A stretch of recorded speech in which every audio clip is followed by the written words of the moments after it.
हाजिर हैं अपने एक और नए वीडियो के साथ। जैसा कि आपको पता है कि हम इस वीडियो में अपनी राजनीति विज्ञान की एक श्रृंखला चला रहे हैं जिसमें 500 महत्वपूर्ण प्रश्नों पर बात हो रही है। तो आइए शुरू करते हैं। देखिए दोस्तों, आज हम इस वीडियो में नागरिकता, मौलिक अधिकार व मौलिक कर्तव्यों पर बात करेंगे। तो आइए शुरू करते हैं।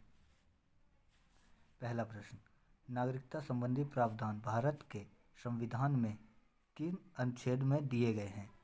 तो नागरिकता संबंधी प्रावधान भारतीय संविधान के अनुच्छेद 5 से 11 के बीच में दिए गए हैं, जो कि संविधान के भाग 2 के अंतर्गत आते हैं।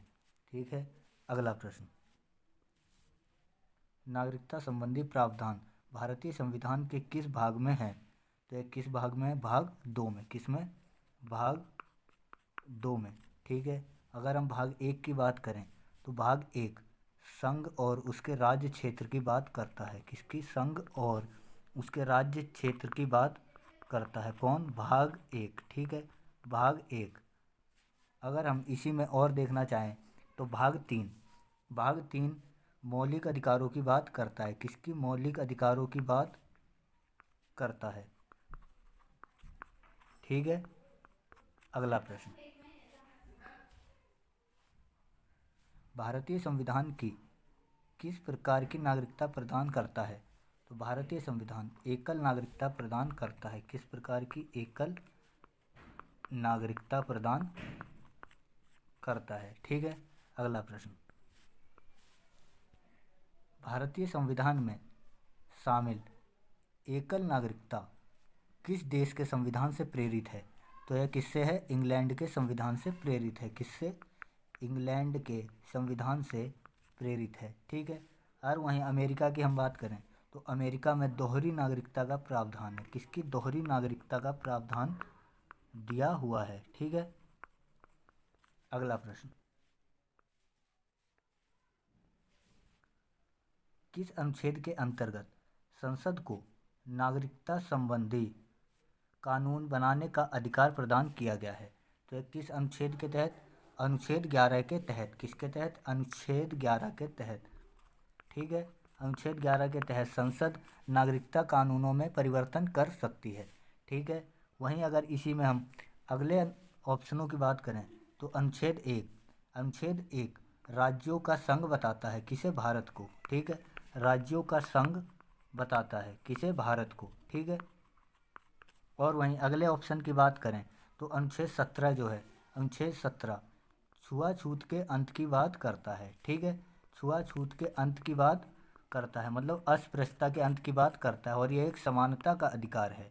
ठीक है। समानता का मौलिक अधिकार है। ठीक है। अगला प्रश्न, संविधान द्वारा प्राप्त नागरिकता के संबंध में संसद ने एक व्यापक नागरिकता अधिनियम कब बनाया था? तो यह कब बनाया गया? यह बनाया गया 1955 में। ठीक है।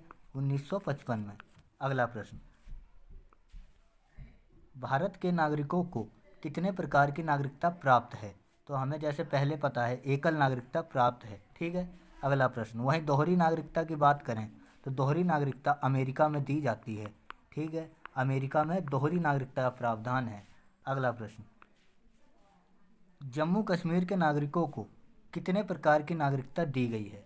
तो वर्तमान में अगर देखें तो जम्मू कश्मीर में भी एकल नागरिकता का प्रावधान हो चुका है जब से अनुच्छेद 370 को हटाया गया है। ठीक है। इससे पहले अनुच्छेद 370 के हटने से पहले वहाँ भी दोहरी नागरिकता का प्रावधान हुआ करता था। ठीक है। अगला प्रश्न, भारत की नागरिकता किस प्रकार दी जाती है? यहाँ दी होगा, दी जा सकती है। ठीक है। किस प्रकार दी जा सकती है? जन्म के आधार पर, वंश के आधार पर, या देशीयकरण के आधार पर। तो इसका देखिए आंसर क्या होगा? सभी। ठीक है। हम भारत की नागरिकता जन्म के आधार पर और वंश के आधार पर तथा देशीयकरण के आधार पर तीनों प्रकार से ले सकते हैं। ठीक है। अगला प्रश्न, संविधान के अनुसार किस तरह से भारतीय नागरिकता को समाप्त किया जा सकता है? ठीक है। तो यह किस प्रकार से? या तो हम त्याग सकते हैं, या फिर प्रवसन के आधार पर, और या फिर वंचित कर देने के आधार पर, मतलब इसका आंसर है सभी प्रकार से, ठीक है। या फिर व्यक्ति के द्वारा नागरिकता को त्याग दिया जाए, या फिर वह प्रवासी हो जाए, ठीक है, या फिर वह उसे वंचित कर दिया जाए, ठीक है। तो तीनों आधार पर भारत की नागरिकता को समाप्त किया जा सकता है, ठीक है। अगला प्रश्न, भारत की नागरिकता प्राप्त करने के लिए कितने वर्ष के लिए आवेदक को भारत में निवास करते होना चाहिए, ठीक है। तो इसके लिए कितने वर्ष, 10 वर्ष के लिए भारत में निवास करते होना चाहिए, ठीक है। अगला प्रश्न, नागरिकता प्राप्त करने और खोने के विषय में विस्तार से चर्चा कहाँ की गई है। तो जैसा कि हमने देखा, नागरिकता संबंधी अधिनियम 1955 में, ठीक है। किसमें, नागरिकता अधिनियम 1955 में नागरिकता को देने और खोने दोनों से संबंधित विचार किए गए हैं, ठीक है। अगला प्रश्न, भारतीय संविधान के किस भाग में मौलिक अधिकारों का वर्णन किया गया है। तो किस भाग में, जैसा कि मैंने आपको पहले बताया, भाग 3 में मौलिक अधिकारों का वर्णन किया गया है, और अनुच्छेद से 12 से 35 तक, ठीक है। अगला प्रश्न,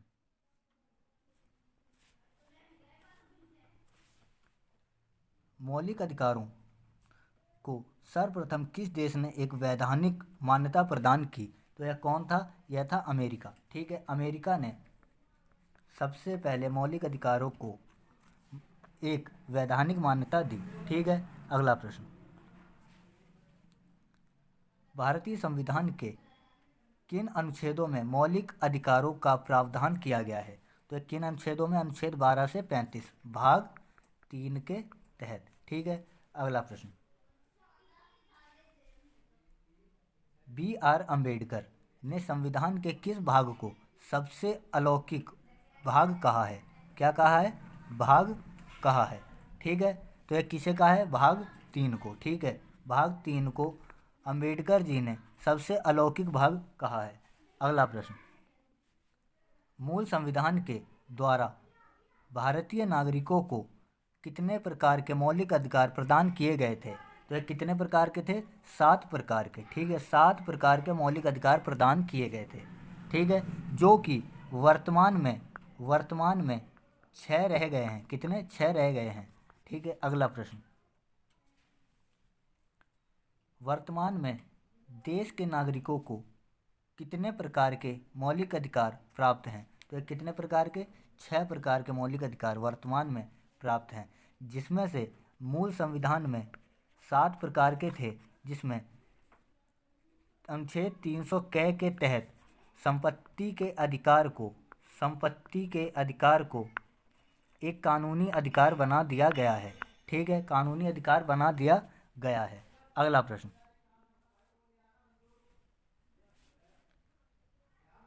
कौन मौलिक अधिकारों को निलंबन कर सकता है। तो कौन है वो, वह है राष्ट्रपति। कौन, राष्ट्रपति। राष्ट्रपति मौलिक अधिकारों को आपातकालीन स्थिति में निलंबित कर सकते हैं, ठीक है, निलंबित कर सकते हैं। कब, आपातकालीन स्थिति में, ठीक है। अगला प्रश्न, मौलिक अधिकारों में संविधान के अनुसार संशोधन किसके द्वारा किया जा सकता है। तो किसके द्वारा, संसद के द्वारा, ठीक है। किसके द्वारा, संसद के द्वारा मौलिक अधिकारों में संशोधन किया जा सकता है, ठीक है। अगला प्रश्न,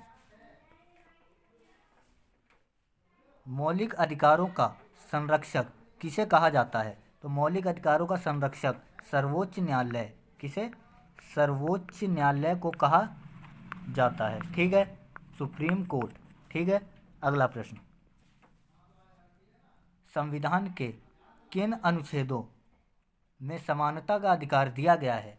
तो संविधान के अनुच्छेद 14 से 18 के बीच समानता के अधिकार को दिया गया है। वहीं अगर इसमें हम अगले ऑप्शंस को बात देखें, तो अनुच्छेद 19 से 22 में स्वतंत्रता के अधिकार को दिया गया है। किसे, स्वतंत्रता के अधिकार को दिया गया है। वहीं अनुच्छेद 23 से 24 की बात करें, तो इसमें शोषण से संबंधित अधिकारों को दिया गया है, शोषण के संबंधित अधिकारों को बताया गया है, ठीक है।